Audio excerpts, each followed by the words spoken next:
বেলাল হাবশী রাদিয়াল্লাহু বলেন, আমিরুল মুমিনিন ইসলাম গ্রহণ করার পরে, ঈমান আনার পরে আমার পার মধ্যে রশি লাগাইয়া ঘোড়ার পিছনে বাঁধিয়া পাথুরি জমির মধ্যে ঘোড়া চালাইয়া দিছে। আমার চামড়া গোশতগুলি সব খসিয়া পড়িয়া গেছে।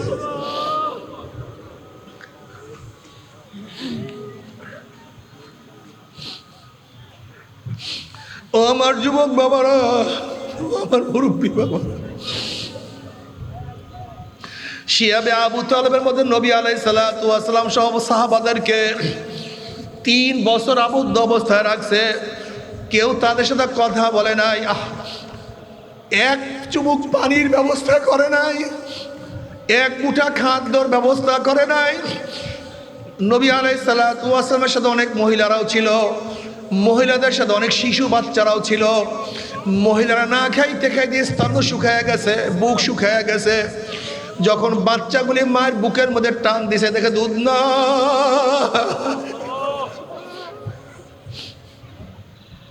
বাচ্চাগুলো শুকাইয়া কঙ্কাল হয়ে গেছে। ঈমান সারে না, ঈমান সারে না, ঈমান সারে না। ও মুসলমানের দল, ও যুবকের দল, জনাবে মুহাম্মদ রাসূলুল্লাহ সাল্লাল্লাহু আলাইহি ওয়াসাল্লাম দ্বীনের দাওয়াত দিতে গিয়ে বুখারীর মধ্যে রওয়ায়াত আছে, আব্দুল্লাহ ইবনে মাসউদ রাদিয়াল্লাহু ফরমান, নবী আলাইহিস সালাতু ওয়াস সালাম হিরামের মধ্যে নামাজ রোজা অবস্থায় ছিলেন। আবু জাহাল পান্ডারা তার কাছে বসা। আবু জাহাল বলতে আছে, মুহাম্মদ যখন সেজদায় পড়বে সাল্লাল্লাহু আলাইহি ওয়াসাল্লাম, তোমরা কে আছো? অমুক গোত্রের উটের না পচা নারী বুড়ি তার মাথার উপরে চাপাইয়া দিবা, এরকম কে আছো? এক বদমাশ বেঈমান ও বলতে আছে আমি পারবো। নবী আলাইহিস সালাতু ওয়াস সালাম যখন সেজদার মধ্যে পড়লেন, উটের পচা নারী বুড়ি আমার নবীর মাথার উপরে চাপাইয়া দেওয়া হয়েছে। আমার নবী উটের নারী বুড়ির মধ্যে চাপা পড়ছে, উঠতে পারে না। আব্দুল্লাহ ইবনে মাসউদ রাদিয়াল্লাহু ফরমান, আমি দেখতেছিলাম কিন্তু প্রতিবাদ করার ক্ষমতা আমার ছিল না। কি যেন ফাতেমা রাদিয়াল্লাহু আনহাকে খবর দিছে, দেখো তোমার বাবার অবস্থাটা কি। ছোট বাচ্চা ফাতেমা আসিয়া দেখে বাবা উটের নারী বুড়ির মধ্যে পড়িয়া রইছে। ওই বাচ্চার কলিজার মধ্যে তখন কেমন ব্যথা লাগছে, কেমন কষ্ট পাইছে। ফাতেমা রাদিয়াল্লাহু তাআলা চোখের পানি ফালায় আর আস্তে আস্তে উটের নারী বুড়ি সরায়। এরকম করতে করতে উটের নারী বুড়ি যখন সরাইছে, আমার নবী তখন মাথা তুলছে, বাবারে এত কষ্ট কেন করছে? নবী আলাইহিস সালাতু ওয়াস সালাম তায়েফের ময়দানে দাওয়াত দেওয়ার জন্য গেছে। কাফের বেঈমান মুশরিকরা আমার নবীকে কি কষ্ট দিছে। যুবকদেরকে মুরব্বীরা বলছে, দেখো এক পাগল আইছে মক্কা থেকে, পাথর মারো। এক পাগল আইছে, পাথর মারো। যুবকরা পাল্লা দিয়ে আমার নবী আলাইহিস সালাতু ওয়াস সালাম শরীরের মধ্যে পাথর মারা শুরু করছে। কোন কোন যুবক আমার নবীর চক্ষুকে ইশারা করছে, কে কয়টা চোখের মধ্যে পাথর লাগাইতে পারো? কেউ নাককে, কে কয়টা নাকের মধ্যে পাথর লাগাইতে পারো? কেউ মাথাকে ইশারা করছে, কে কয়টা মাথার মধ্যে পাথর লাগাইতে পারো? কে কয়টা শরীরের মধ্যে পাথর লাগাইতে পারো? এরকম বৃষ্টির মতো পাথর মারতে মারতে নবী আলাইহিস সালাতু ওয়াস সালাম শরীরের থেকে এত রক্ত ঝরছে। রক্ত পড়তে পড়তে জুতা মোবারক রক্তে আটকাইয়া গেছে, জুতা খুলতে পারে না। বাবারে, আমার নবীর এক ফোঁটা রক্ত গোটা দুনিয়ার সব কিছু বিক্রি করলে ওই দাম হইতে পারে না। আমার নবী এত কেন কষ্ট করছেন? আমার নবী কেন বাড়ি ঘর সারিয়া কেন হিজরত করছেন রে বাবা? জনাবে মুহাম্মদ রাসূলুল্লাহ সাল্লাল্লাহু আলাইহি ওয়াসাল্লাম উহুদের ময়দানে কেন দান শহীদ করবেন? আমার নবী খন্দকের ময়দানে কেন পেটের মধ্যে পাথর বাঁধবেন? বাবারে, সেই দিন তোমার থেকে আমার থেকে বিলীন হয়ে যাইতে আছে। আজকে মুসলমান নামাজ পড়ে না, মুসলমান রোজা রাখে না, আজকে মুসলমানের মেয়েরা পর্দা করে না, আজকে মুসলমানের ছেলেরা দাড়ি রাখে না।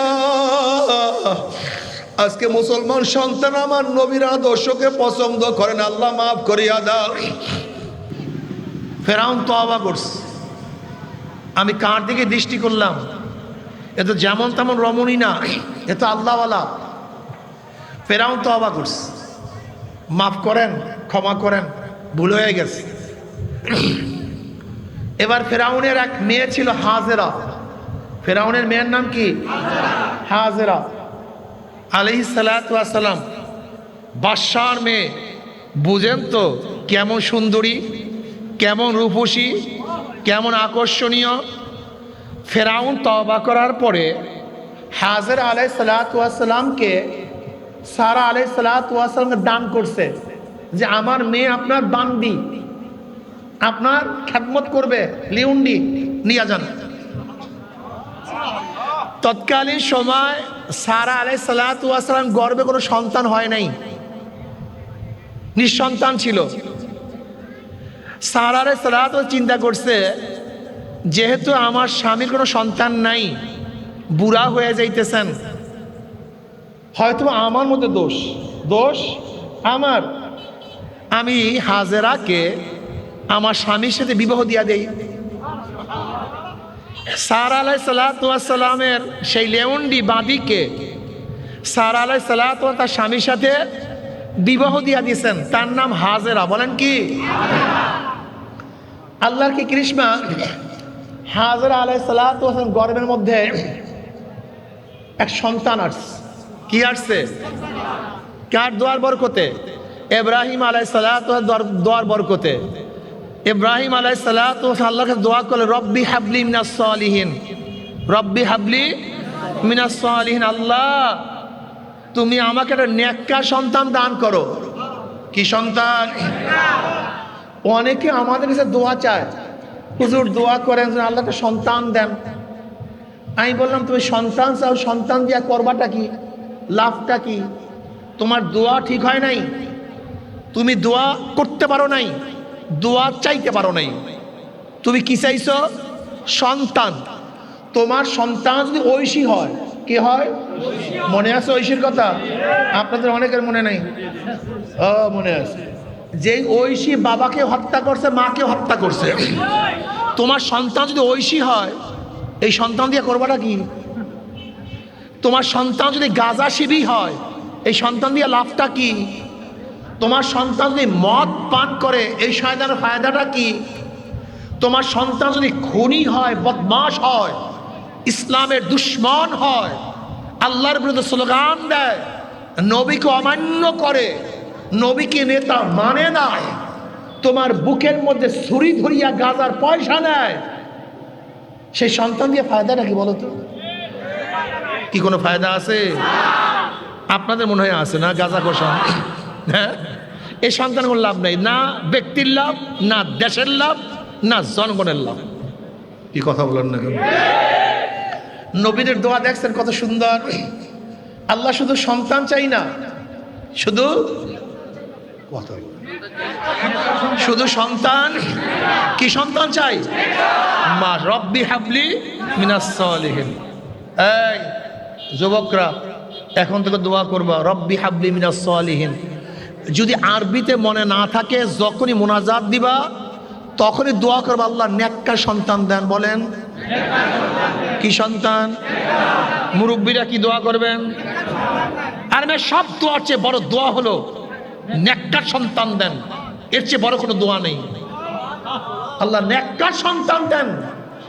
বিয়াকুবরা সন্তানের জন্য বিল্ডিং রাখে, জমি করে, টাকার পাহাড় করে, কিন্তু নেককার সন্তান জন্ম দেওয়ার চেষ্টাও করে না।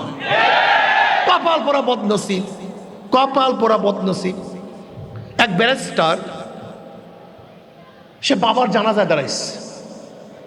জানাজার নামাজে দাঁড়াবার পরে এমন কান্না শুরু করছে, কানতে কানতে অস্থির, দাপন হয়ে গেছে, কিন্তু কান্না থামে না, কান্না থামে না। অনেক পর কান্না থামার পরে লোকেরা প্রশ্ন করছে, আপনি মনে হয় আপনার বাবাকে অনেক বেশি মহব্বত করতেন, এর জন্য এত কাঁদতেছেন।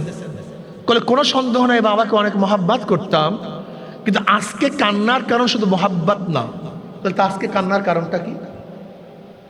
বলে দেখো আমি ব্যারিস্টার, লন্ডন থেকে পড়াশোনা করছি, এক একটা কেসে বহু টাকা নেই, আমি শত শত কোটি টাকার মালিক, শিক্ষার কোনো অভাব আমার নাই, কিন্তু আজকে বাবার জানাজার নামাজে দাঁড়ায়া জানাজার দোয়া পড়তে পারলাম না,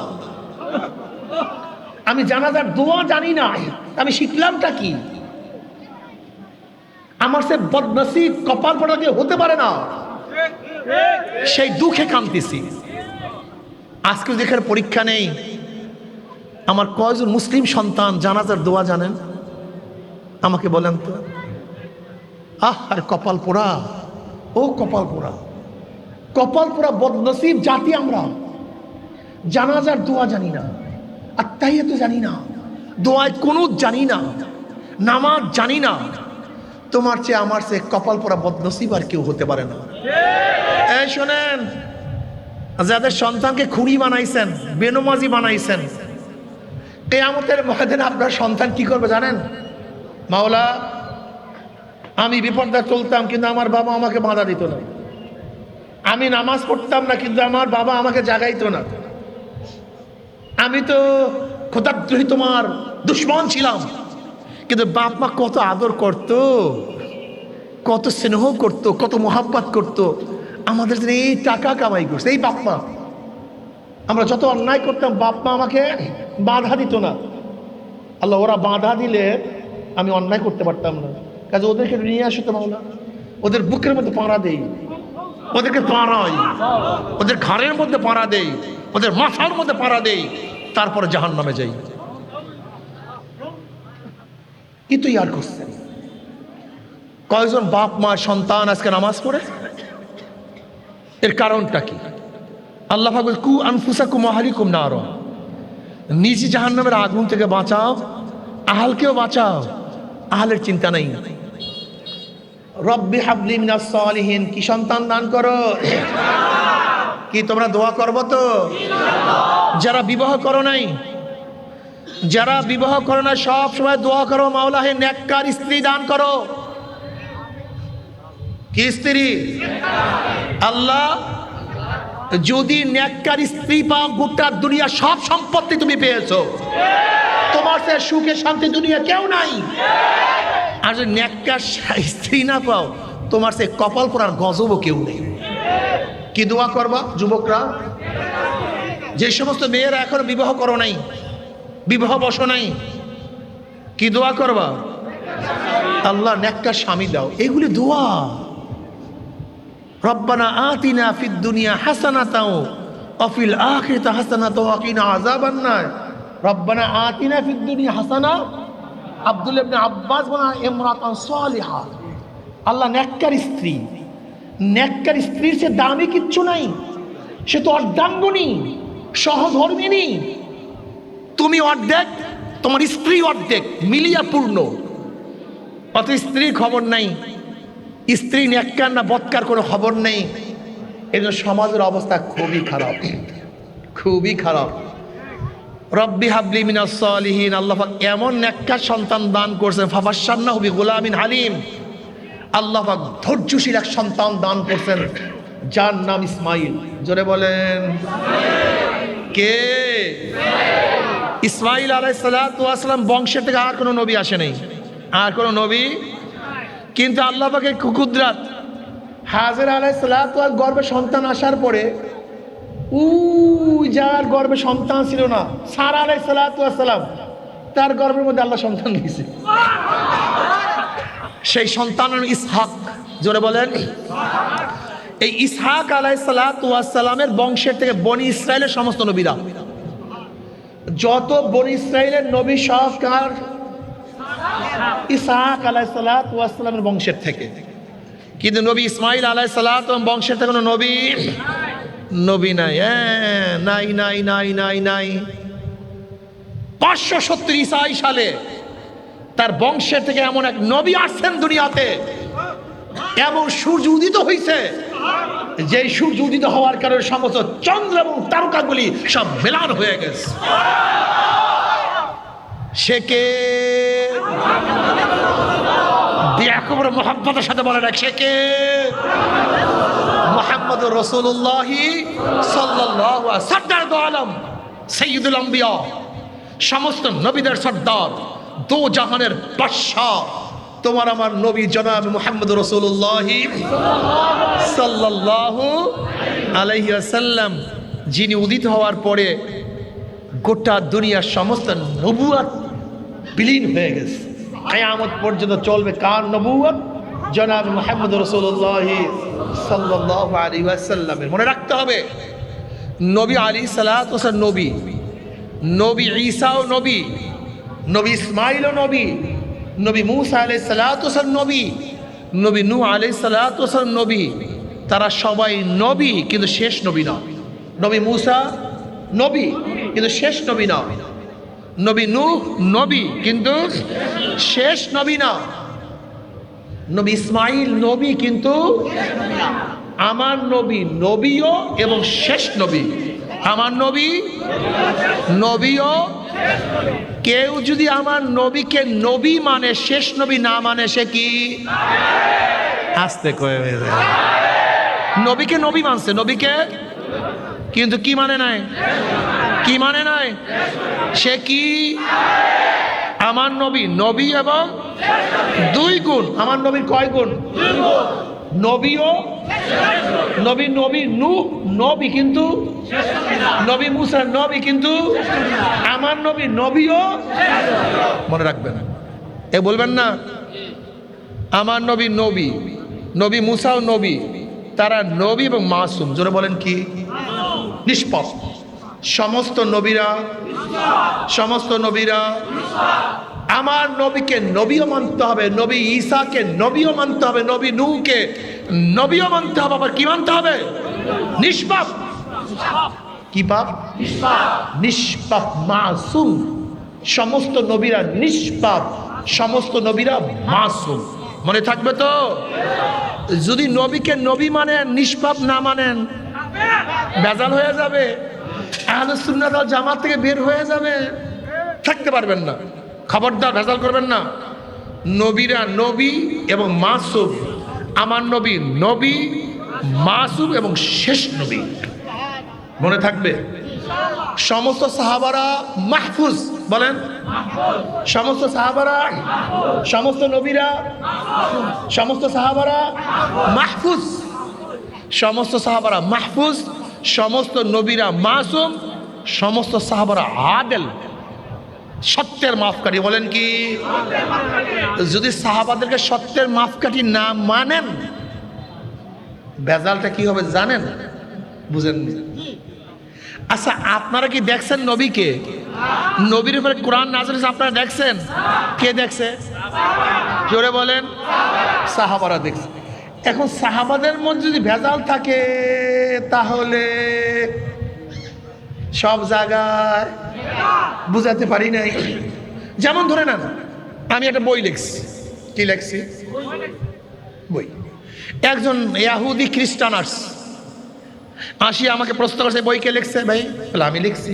যা লিখছে সব সত্য? হ্যাঁ, সব সত্য। সত্য না হলে লিখলাম কেন? কে প্রশ্ন করছে? ইহুদি পণ্ডিত, খ্রিস্টান পণ্ডিত, নাস্তিক পণ্ডিত, অনেক জানে। এই বই কার? বলে আমার। সব লিখছেন ঠিক? বলে হ্যাঁ ঠিক। এখনই আপনাকে আমাকে প্রশ্ন করছে, মুয়াবিয়া রাদিয়াল্লাহু তাআলা সম্পর্কে যা লিখছেন তা কি ঠিক? আমি কি বললাম? কথা বলেন না কেন? আমি কি বললাম? ঠিক। এখন উনি আমাকে বালটা প্রশ্ন করছে, ভাই মুয়াবিয়া রাদিয়াল্লাহু কাতিব ওহী কি ওহী না? ওহী লিখছেন কি লিখেন নাই? কি কথা বলেন না কেন? সে কাতেবে ওহী লিখছে।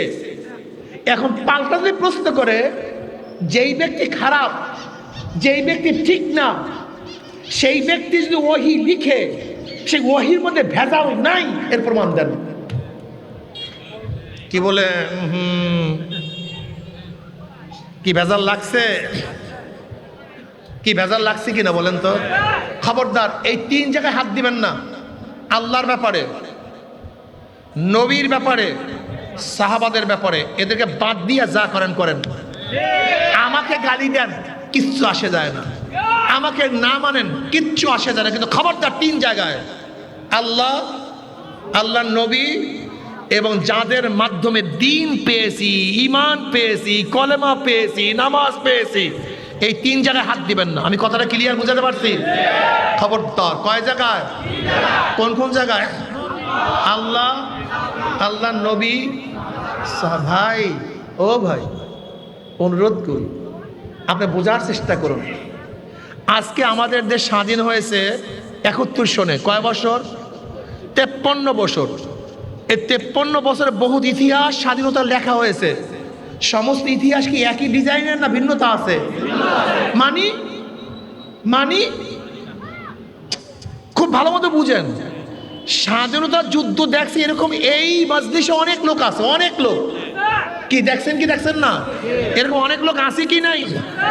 যেখানে স্বাধীনতা দেখার বহুত লোক এই মজলিসে আছে, সেখানে যদি স্বাধীনতার ইতিহাস শত ধরনের হতে পারে, বিভিন্ন রকমের হতে পারে, অথচ ১৪০০ বছর আগে যে ইতিহাস লেখা হয়েছে সেই ইতিহাসের মধ্যে কিছুটা গলত থাকতে পারে কি পারে না?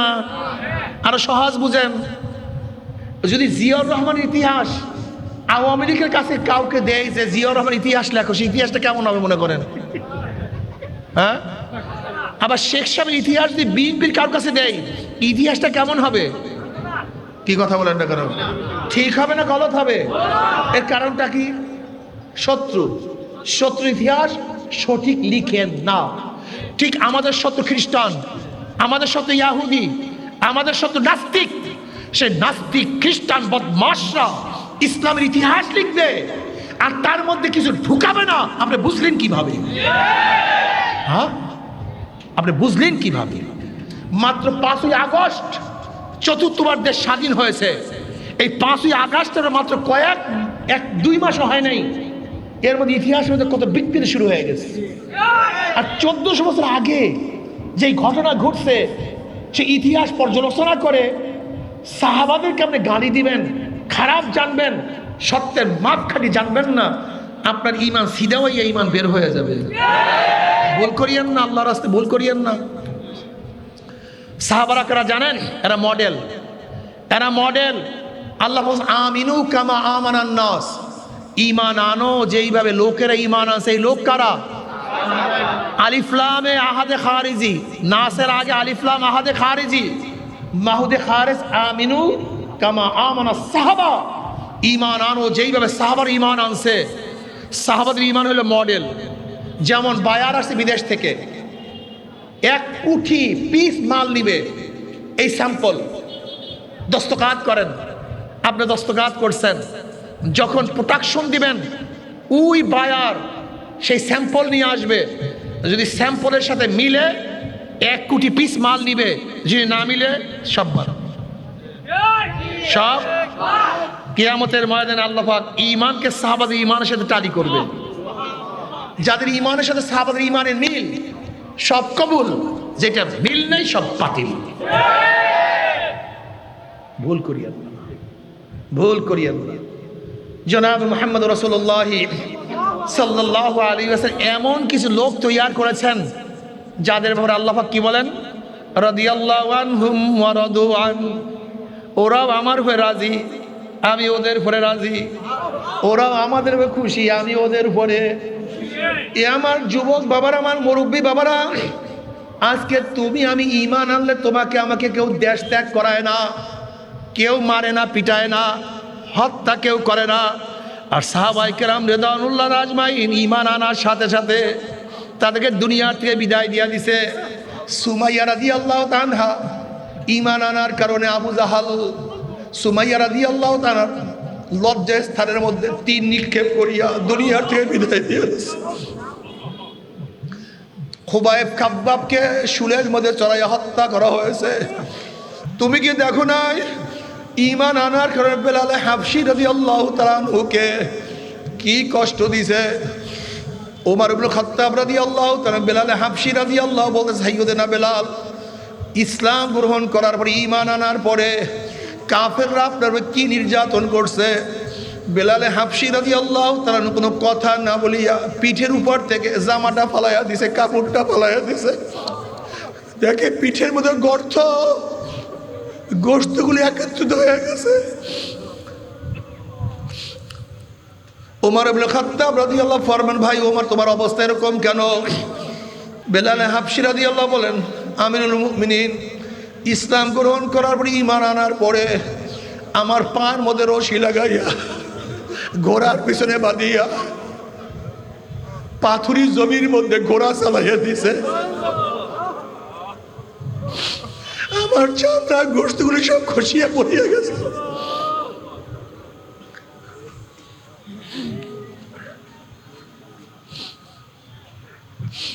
ও আমার যুবক বাবারা, আমার মুরব্বী বাবারা, শিয়াবে আবু তালেবের মধ্যে নবী আলাইহিস সালাতু ওয়াস সালাম সহ সাহাবাদেরকে 3 বছর আবদ্ধ অবস্থায় রাখছে।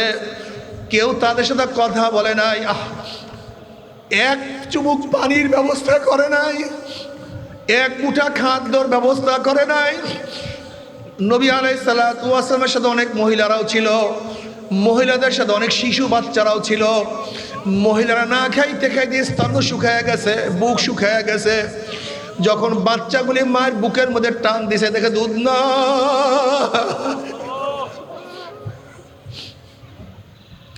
বাচ্চাগুলো শুকাইয়া কঙ্কাল হয়ে গেছে। ঈমান সারে না, ঈমান সারে না, ঈমান সারে না। ও মুসলমানের দল, ও যুবকের দল, জনাবে মুহাম্মদ রাসূলুল্লাহ সাল্লাল্লাহু আলাইহি ওয়াসাল্লাম দ্বীনের দাওয়াত দিতে গিয়ে বুখারীর মধ্যে রওয়ায়াত আছে, আব্দুল্লাহ ইবনে মাসউদ রাদিয়াল্লাহু ফরমান, নবী আলাইহিস সালাতু ওয়াস সালাম হিরামের মধ্যে নামাজ রোজা অবস্থায় ছিলেন। আবু জাহাল পান্ডারা তার কাছে বসা। আবু জাহাল বলতে আছে, মুহাম্মদ যখন সেজদায় পড়বে সাল্লাল্লাহু আলাইহি ওয়াসাল্লাম, তোমরা কে আছো? অমুক গোত্রের উটের না পচা নারী বুড়ি, তার মাথার উপরে চাপাইয়া দিবা, এরকম কে আছো? এক বদমাশ বেঈমান ও বলতে আছে আমি পারবো। নবী আলাইহিস সালাতু ওয়াস সালাম যখন সেজদার মধ্যে পড়লেন, উটের পচা নারী বুড়ি আমার নবীর মাথার উপরে চাপাইয়া দেওয়া হয়েছে। আমার নবী উটের নারী বুড়ির মধ্যে চাপা পড়ছে, উঠতে পারে না। আব্দুল্লাহ ইবনে মাসউদ রাদিয়াল্লাহু ফরমান, আমি দেখতেছিলাম কিন্তু প্রতিবাদ করার ক্ষমতা আমার ছিল না। কি যেন ফাতেমা রাদিয়াল্লাহু আনহাকে খবর দিছে, দেখো তোমার বাবার অবস্থাটা কি। ছোট বাচ্চা ফাতেমা আসিয়া দেখে বাবা উটের নারী বুড়ির মধ্যে পড়িয়া রইছে। ওই বাচ্চার কলিজার মধ্যে তখন কেমন ব্যথা লাগছে, কেমন কষ্ট পাইছে। ফাতেমা রাদিয়াল্লাহু তাআলা চোখের পানি ফালায় আর আস্তে আস্তে উটের নারী বুড়ি সরায়। এরকম করতে করতে উটের নারী বুড়ি যখন সরাইছে, আমার নবী তখন মাথা তুলছে, বাবারে এত কষ্ট কেন করছে? নবী আলাইহিস সালাতু ওয়াস সালাম তায়েফের ময়দানে দাওয়াত দেওয়ার জন্য গেছে। কাফের বেঈমান মুশরিকরা আমার নবীকে কি কষ্ট দিছে। যুবকদেরকে মুরব্বীরা বলছে, দেখো এক পাগল আইছে মক্কা থেকে, পাথর মারো, এক পাগল আইছে পাথর মারো। যুবকরা পাল্লা দিয়ে আমার নবী আলাইহিস সালাতু ওয়াস সালাম শরীরের মধ্যে পাথর মারা শুরু করছে। কোন কোন যুবক আমার নবীর চক্ষুকে ইশারা করছে, কে কয়টা চোখের মধ্যে পাথর লাগাইতে পারো? কেউ নাককে, কে কয়টা নাকের মধ্যে পাথর লাগাইতে পারো? কেউ মাথাকে ইশারা করছে, কে কয়টা মাথার মধ্যে পাথর লাগাইতে পারো? কে কয়টা শরীরের মধ্যে পাথর লাগাইতে পারো? এরকম বৃষ্টির মতো পাথর মারতে মারতে নবী আলাইহিস সালাতু ওয়াস সালাম শরীরের থেকে এত রক্ত ঝরছে।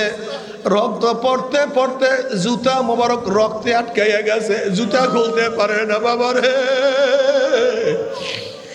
আমার নবীর এক ফোঁটা রক্ত গোটা দুনিয়ার সব কিছু বিক্রি করলে ওই দাম হইতে পারে না। আমার নবী এত কেন কষ্ট করছেন? আমার নবী কেন বাড়ি ঘর সারিয়া কেন হিজরত করছেন রে বাবা? জনাবে মুহাম্মদ রাসূলুল্লাহ সাল্লাল্লাহু আলাইহি ওয়াসাল্লাম উহুদের ময়দানে কেন দান শহীদ করবেন? আমার নবী খন্দকের ময়দানে কেন পেটের মধ্যে পাথর বাঁধবেন? বাবারে, সেই দিন তোমার থেকে আমার থেকে বিলীন হয়ে যাইতে আছে। আজকে মুসলমান নামাজ পড়ে না, মুসলমান রোজা রাখে না, আজকে মুসলমানের মেয়েরা পর্দা করে না, আজকে মুসলমানের ছেলেরা দাড়ি রাখে না, আজকে মুসলমান সন্তান আমার নবীর আদর্শকে পছন্দ করে না। আল্লাহ মাফ করিয়া দাও। আমার যুবক বাবার আমি বলিয়া গেলাম, মানো আর না মানো তুমি বুঝবে, আর তোমার মাওলাই বুঝবে। আল্লাহ পাকের বান্দা বান্দি যখন কবরের মধ্যে চলিয়া যাবে, নবী আলাইহিস সালাতু ওয়াস সালামের রওজার সাথে সুরাক হয়ে যাবে, রাস্তা হইয়া যাবে। ফেরেশতারা প্রশ্ন মান হাজার রজুল, চেন ওই ব্যক্তিকে। তখন যারা সুন্নাত অনুযায়ী চলবে তারা দেখবে নবীর মাথার সাথে তার মাথার মিল, নবীর চেহারার সাথে তার চেহারার মিল, নবীর পোশাকের সাথে তার পোশাকের মিল, নবীর দলের সাথে তার দলের মিল, নবীর সাথে তার নেতার মিল। অমনি চিনিয়া ফালাইবে এ যে আমার নবী জনাব মুহাম্মদ রাসূলুল্লাহ সাল্লাল্লাহু আলাইহি ওয়াসাল্লাম। অমনি বলবে, অমনি আমার মাওলার ডাক দেবে, সদাকা আব্দি, আমার বান্দা সত্য কথা বলছে। ও আফরিসুল ফরাশা মিনাল জান্নাহ ওয়া আলবিসু মিনাল জান্নাহ, এ ফেরেশতা আমার বান্দা বান্দির গায়ের মধ্যে জান্নাতের পোশাক লাগায়া দে, জান্নাতের বিছানা বিছায়া দে, জান্নাতের নাজ নিয়ামত দ্বারা গোটা কবরটাকে ভরিয়া দে। আল্লাহ তুমি কবুল করিয়া নাও। কিন্তু নাফরমান বদমাশ বেঈমান দেখবেন নবীর মাথার সাথে তার মাথার মিল নাই, নবীর চেহারার সাথে তার চেহারার মিল নাই, নবীর পোশাকের সাথে তার পোশাকের মিল নাই, নবীর দলের সাথে তার দলের মিল নাই, নবীর নীতি আদর্শ সাথে তার নীতি আদর্শর মিল নাই, নবীর সাথে ওর নেতার কোনো মিল নাই। তখন নাফরমান বলবে, হ্যাঁ হ্যাঁ লাদরি, আমি ওনাকে চিনি না, ওনার সাথে আমার কোনোই পরিচয় নাই। অমনি আমার মাওলার ডাক দিয়ে বলে, কাযাবা আদুগুল্লাহ, আমার দুশমন মিথ্যা কথা বলছে, এ কবরের মাটি চাপ দে। অমনি কবরের দুই পাশে মাটি এত জোরে চাপ মারবে, নাফরমানের এক পাঁজরের হাড্ডি আর এক পাঁজরে লাগাইয়া ফেলাইবে। আল্লাহ তুই মাফ করিয়া দাও। আল্লাহ পাক বলবে, ফেরেশতারা কবরের মধ্যে আগুন ধরাইয়া দে। অমনি হুফরাতুম মিন হুফারাইন নার, গোটা কবরটা আগুনে ভরিয়া যাবে। আল্লাহ তুমি আমাদের সবাইকে ক্ষমা করিয়া দাও। কিয়ামতের ময়দানে যারা সুন্নাত অনুযায়ী চলিয়া উঠবে, আমার নবী ডাকিয়া ডাকিয়া হাউজে কাউসারের পানি পান করাইয়া দেবে। মান শারিবা লাম ইয়াজমা বাদা, বুখারীর মধ্যে রওয়ায়াত আছে, যারা এক পেয়ালা হাউজে কাউসারের পানি পান করবে 50,000 বছরের মধ্যে আর কোনোদিন পানি পিপাসা লাগবে না। আল্লাহ তুমি কবুল করিয়া নাও। কিন্তু নাফরমানরা পানি পান করার জন্য হাউজের কাছে আসতে চাইবে, ফেরেশতারা আটকাইয়া ফেলাইবে। ওই নাফরমান বলবে, ইয়া নবী আল্লাহ, ইয়া রাসূলুল্লাহ, আপনি আমাদেরকে ডাকছেন কিন্তু ফেরেশতারা আমাদেরকে আসতে দেয় না। তখন নবী আলাইহিস সালাতু ওয়াস সালাম বলে, ফেরেশতারা ছাড়িয়া দাও, আমি এক পেয়ালা হাউজে কাউসারের পানি পান করাইয়া দেব, 50,000 বছরের মধ্যে আর কোনোদিন পানির পিপাসা লাগবে না। তখন ফেরেশতারা বলবে, ইয়া নবী আল্লাহ, ইয়া রাসূলুল্লাহ, আপনি তো জানেন না, আপনি দুনিয়ার থেকে বিদায় হওয়ার পরে এই নাফরমান নামাজ পড়তো না, রোজা রাখতো না, বেপরদা অপকর্মের মধ্যে লিপ্ত থাকতো, আপনার দল করতো না, আপনার বিরুদ্ধে স্লোগান দিত।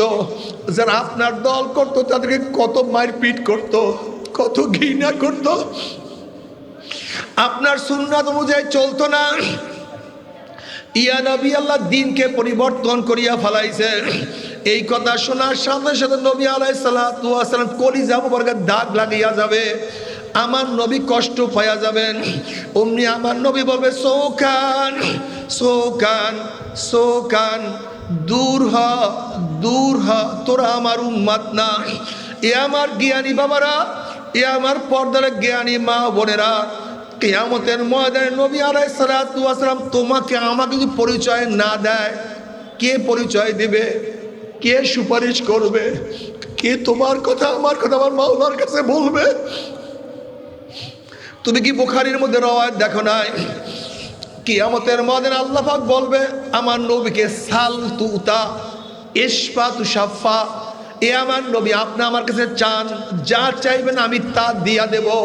সাল তুতা, আপনি আমার কাছে সুপারিশ করেন, যেই সুপারিশ করবেন কবুল করব। হে আমার যুবক বাবারা, আমার পর্দারা মা বোনেরা, আমার মুরব্বী বাবারা, কিয়ামতের ময়দানে নবী যেন চিনতে পারে, নবী দেখলেই যেন চিনতে পারে যে এইটা আমার উম্মত। মান তাশাব্বাহা বিকওমিন ফাহুয়া মিনহুম, যার সাথে যার মুহাব্বত তার সাথে তার কিয়ামত। যদি আল্লাহ ওয়ালাদের সাথে মুহাব্বত রাখো তাদের সাথে কিয়ামত হয়ে যাবে, আর ফাসিক ফুজ্জার গুনাহগারদের সাথে যদি সোহবতে থাকো তাদের সাথে জাহান্নামে চলিয়া যাব। আল্লাহ মাফ করিয়া দাও। আল্লাহ তুই আমাদের সবাইকে ক্ষমা করিয়া দাও।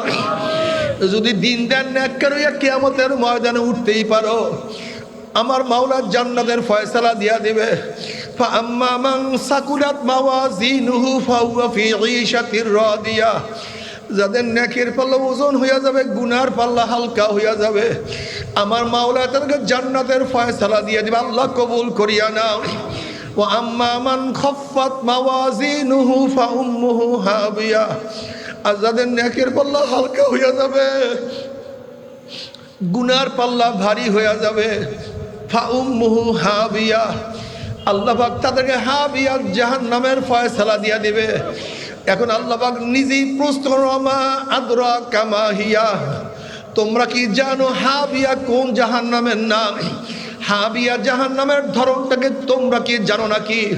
আল্লাহ পাক প্রশ্ন করার পরে নিজেই জবাব দেন, নারুন হামিয়া। শুনো, হাবিয়া কেমন জাহান্নাম? কোন এক মানুষ যদি বঙ্গোপসাগরের মাঝখানে ডুব দেয়, তার ডাইনে বামে চারুদিকে পানি আর পানি ছাড়া কিছুই থাকে না। হাবিয়া এমন একটা জাহান্নাম যার ডাইনে আগুন, বামে আগুন, উপরে আগুন, নিচে আগুন, সামনে আগুন, পিছনে আগুন। নারুন হামিয়া, আগুনের একটা মটকা, আগুনের একটা কুয়া, আগুনের একটা গর্ত। বাবারে সহ্য করতে পারবি?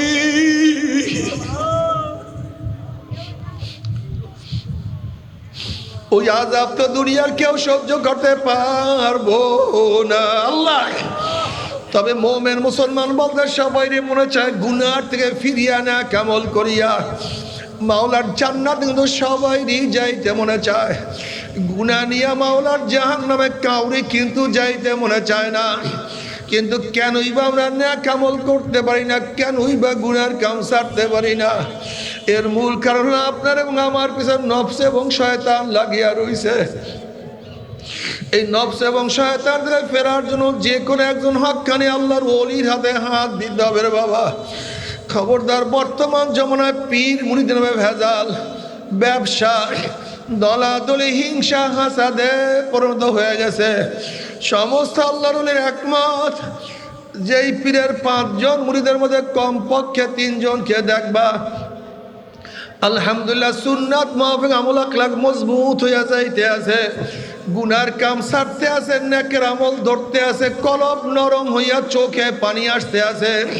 বিরিক্ষতর নাম কি, ফলে পরিচয়। আমি চরমুনাই বুঝি না, চরমুনার দাওয়াত, প্রশংসা, প্রচার প্রসার করার জন্য আসিনি রে বাবা। চরমুনাই যাওয়ার তোমার কোনো দরকার নাই, কোনো দরকার নাই, কোনো দরকার নাই। তুমি যার কাছে গিয়া পারো গুনার কাম সারো, নেকের আমল ধরো, কলম নরম করিয়া চোখে পানি নিয়া মাওলার কবরে যাইও। যেরকম দুনিয়ার ঘরে আগুন লাগলে পানি ছাড়া নিভানো যায় না, ঠিক তদ্রুপ তোমার এবং আমার গুনার দ্বারা যে জাহান্নামের আগুন জ্বলিয়া রয়েছে, চোখের পানি মোছার কথা জাহান্নামের আগুন নিভানো সম্ভব না। আমার জন্য দোয়া চাই, আমিও দোয়া করি, সবাই সবার জন্য প্রাণ খুলিয়া দোয়া করো, যেন কিয়ামতের ময়দানে গলাগলি বাঁধিয়া মাওলা একসাথে জান্নাতে যাওয়ার তৌফিক দিয়া দেয়। আল্লাহুম্মা আমিন।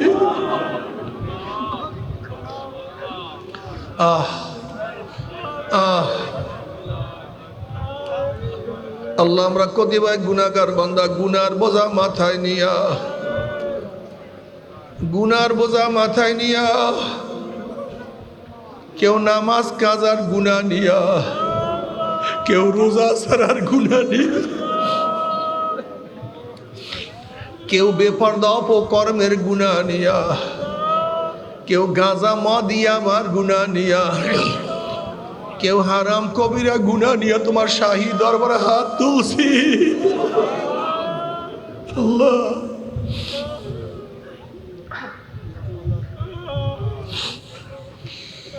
আল্লাহ আমরা যতই গুনাহ করি না কেন আমাদের গুনার সীমা আছে, সংখ্যা আছে। তোমার রহমতে কোনো সীমাও নাই, তোমার রহমতে কোনো সংখ্যাও নাই। আল্লাহ আমাদের গুনার দিকে না তাকাইয়া তোমার রহমতের দিকে তাকাইয়া তুমি আমাদের জিন্দেগির সমস্ত গুনাহ কথা মাফ করে দাও। আল্লাহ সবার গুনাহ কথা মাফ করে দাও। আল্লাহ সবার গুনাহ কথা মাফ করে দাও।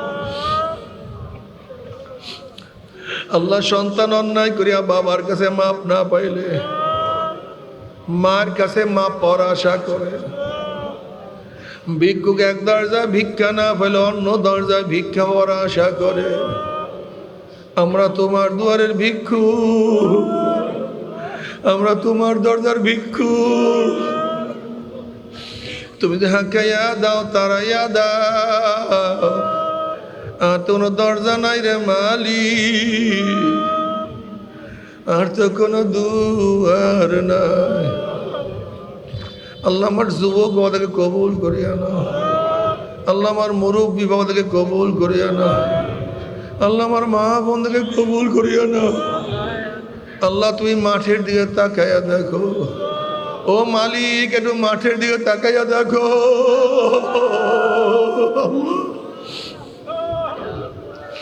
তোমার বন্দারা কেন কান্দে? আমাদের ছেলেও মারা যায় না, মেয়েও মারা যায় না, দুনিয়ার বিপদে পড়ি নাই, তোমার সাথে অন্যায় করিয়া ফেলাইছি, নাফরমানি করিয়া ফেলাইছি, জাহান্নামের কাজ করিয়া ফেলাইছি। আল্লাহ জাহান্নামের খাতার দিকে নামটা কাটিয়া দাও।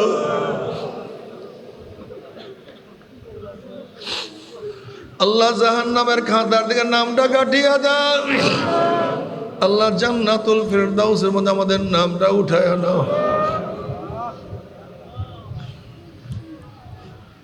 আল্লাহ আমার যুবক বাবাদেরকে কবুল করিয়া নাও, আল্লাহ আমার মুরব্বী বাবাদেরকে কবুল করিয়া নাও, আল্লাহ আমার মা বোনদেরকে কবুল করিয়া নাও।